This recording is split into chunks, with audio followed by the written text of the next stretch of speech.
There are so many sunscreens or SPFs around at the moment, so how to choose the best one for your over 50 skin? Well, I have tried tinted moisturisers, simple sunscreens and a sunscreen moisturiser hybrid, so you don't have to. And I'll reveal the results at the end of this video. So if that sounds like your bag, then please keep watching. Welcome back to my channel, or welcome if you're new around here. Before I hop into the sunscreen review, I'd love it if you would give this video a thumbs up and better yet subscribe to the channel. Oh, and hit the little bell icon so that you don't miss any of my upcoming videos. And with that, let's hop into it. There's so much information about SPF or sunscreen and so many expert or non-expert views about what it means and how and when to apply it. Whether you choose an SPF 25 or 30 or 50 is up to you. The most important thing, I think, is that you apply plenty of it. Now, the number on some of these SPFs varies from 25 to 50. And I think we can all agree, and I'm not a dermatologist or a doctor, we can all agree that we need to wear an SPF every day, and this is something I've only started doing in the last 10 years. Now, I'm not a doctor or a dermatologist or a scientist, but what I can say is, from the research that I've done, we need to wear an SPF every day, and we need to make sure we apply plenty of it. So let's hop into the products. Okay, so product number one is made by Arbor Solaire, which I used to use back in the day when it was an olive oil when I was a teenager. And this is it here. It's Garnier. Let me just check my notes. Anti-dark spots and anti-pollution super UV SPF 50, and it's £7. So it's very reasonably priced, although to be honest, it's very liquidy. So it's actually quite difficult to do 2 fingers or a quarter of a teaspoon because it's very liquidy. But let me just show you how oh dear, look, as soon as I tip it up, even though I've shaken it, it comes out. And so I rub it in. Now, there's a lot of talk about white cast. And I have to say this probably does give a bit of a white cast, but once I've put my makeup over it, it's fine. I've been using it for about a couple of months now. It's a little bit greasy, which I think is the case with a lot of sunscreens. It's like a sunscreen that you would wear on the rest of your body, actually, to be honest. And there probably is a bit of a white cast there. It doesn't really smell of anything. It stings very, very slightly. I think these runny ones do sting a bit, but it's fine. And once I put my foundation over it, it's okay. It's a bit liquidy for me, and it's a little bit stingy when I first put it on. I mean, yes, I don't know, do you see a white cast there? Maybe slightly, but once you've got your foundation on, if you wear foundation, then you won't notice it. Bit liquidy, little bit stingy, but okay for the price, and will do the job. So, product number 2 is also a milk, and it's La Roche-Posay Anthelios 50+, and it's this one. Again, it's very runny. It's not really my kind of thing in terms of its consistency. Again, very, very runny. I don't think this one stinged. I don't think this one stung like the other one did, but like the Arbor Solaire. But again, it's just got that milky consistency that reminds me of what I would have put on my body, or probably what I will put on my body if we ever get any sun. So not potty about it, but it didn't pill under makeup or anything like that, so it's okay. And it is, so it's much more expensive. It's actually almost double the price of the Arbor Solaire. In a way, there's not a lot to choose between them. They're both 50+. Yeah, it's a bit greasy actually, but it's okay. It's all right. If you want a 50+ and you want to spend a little bit more, just to quickly say, none of these are perfumed because I cannot wear scent or fragrance on my skin because I'm allergic to it, which is a pain. I'll do another video about that at some point.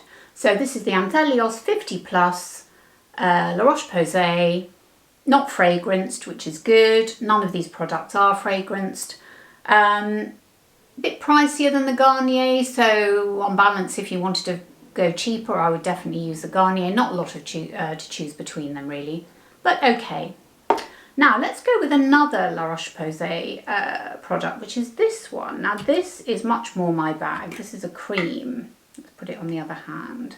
So it's got this kind of applicator. Here we go. I mean, you're supposed to put mounds on it. Anyway, there we are. That's what it looks like. Let's rub it in. Yes, this is much more my kind of product because it's nice and creamy as opposed to a milk. Again, doesn't smell. In fact, that literally doesn't smell of anything at all. The others maybe had a very slight scent to them, but this doesn't smell of anything. Actually, it does feel very nice on the skin. My skin's a bit dry at the moment. I haven't put any cream on. So there we go. I think on balance, this La Roche-Posay is much more up my alley because I like a cream. I'm not massively fond of a lotion. So yes, I think that's good. Now, I forgot to mention, this one is called the Invisible Fluid. And this one is the hydrating cream, and I definitely prefer the hydrating cream of the two, but that's because I'm not very keen on the fluidy type ones. But they all work, they all do the job, and they don't pill under makeup. Now, the next two I'm going to show you are tinted sunscreens. So they are what you might wear on holiday, or what I certainly used to wear if I went abroad, rather than wearing foundation. So they have SPFs in them. And the first one, this one I discovered about 10 years ago. I think when I first started wearing sunscreen on my face, to be honest, because I didn't used to before, unless I was on holiday. And even then I was a bit lazy about it. This one I really, really like, Bioderma Max 50 Plus. And it is £13.94, so it's not cheap, but it does seem to last quite a while. Now, let me show you. Actually, before I do that, in terms of the colours, the tints that they have, they don't seem to be terribly inclusive. And I could only find a couple, and it's actually quite difficult to find this. I usually get it from Amazon, but you've got to kind of hunt around to find it. So that's it there. You're not going to get the full coverage, obviously, because it's not a foundation, but I think it gives a good enough coverage that you can then supplement by using a concealer. So I think it's absolutely fine. We've had a bit of a mini heat wave recently in the UK, and I have worn it on and off, and I have enjoyed wearing it. In fact, I kind of rediscovered it. So yeah, I would definitely give that one a thumbs up. Now let me show you the Clinique, which is called the Clinique Moisture Surge Sheer Tint Hydrator SPF 25. I'd forgotten all about this until I watched a Sally Hughes Instagram post recently, and I thought, well, I must get hold of it. It isn't cheap, I have to say. It's £31, but it is a really luxurious tinted moisturiser. Again, you're not going to get full coverage with it. Oh my lord, it's so nice.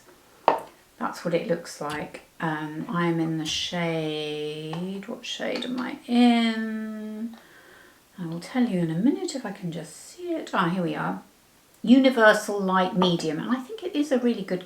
Let me take these off. This is a really good colour for me. I haven't got it on today, but just to give you an idea. Oh, it feels so nice on the skin. It really does.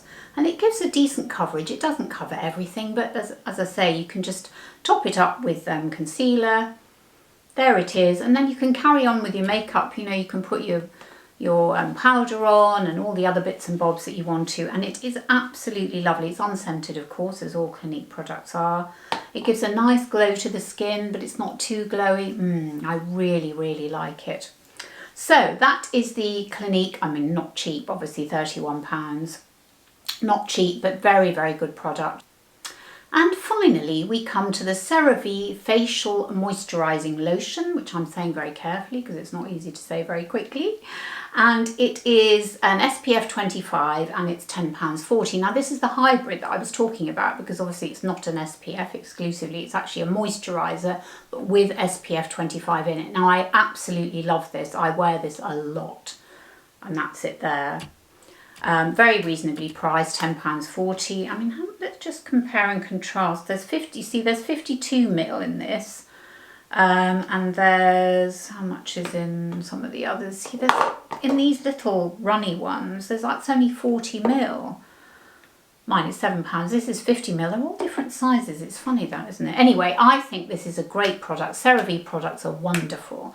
And they're great for, I think, normal skin but older skin because they give you enough moisture to protect you from the the drying effects of the weather and central heating or aircon and all of that, but they're not too heavy. because I can't wear, I've got normal skin. I mean, when I say normal, it's sensitive to, you know, I'm allergic to stuff, but it is normal. It's not particularly dry, but it can get dry in the winter. Oh, actually, one little tip which I forgot to mention is vitamin C is supposed to be really good with SPF. So if you put your vitamin C on in the morning, first thing after you've cleansed your face, before you put your SPF on, it's supposed to boost the efficacy of the SPF. So, little extra tip there. So there you have it. I really hope this video has been useful to you, talking you through the sunscreens and the SPFs that I've been using over the last few years, from tinted moisturisers to sunscreens to moisturisers with a sunscreen in them. I think they're useful from stopping the sun's harmful rays from penetrating our skin and prematurely aging it. I mean, after all, I'm in my 60s. I'm not going to stop the aging process completely, but I can perhaps slow it down by using an SPF. Let me know in the comments down below what SPFs work for you. Do you like the liquid ones? Do you prefer the creams? Do you like a tinted moisturiser or a moisturiser that's got SPF in it? Let me know in the comments below. Oh, and before you go, don't forget to subscribe to my channel and check out my playlist for other videos on makeup, skincare and style for us old broads.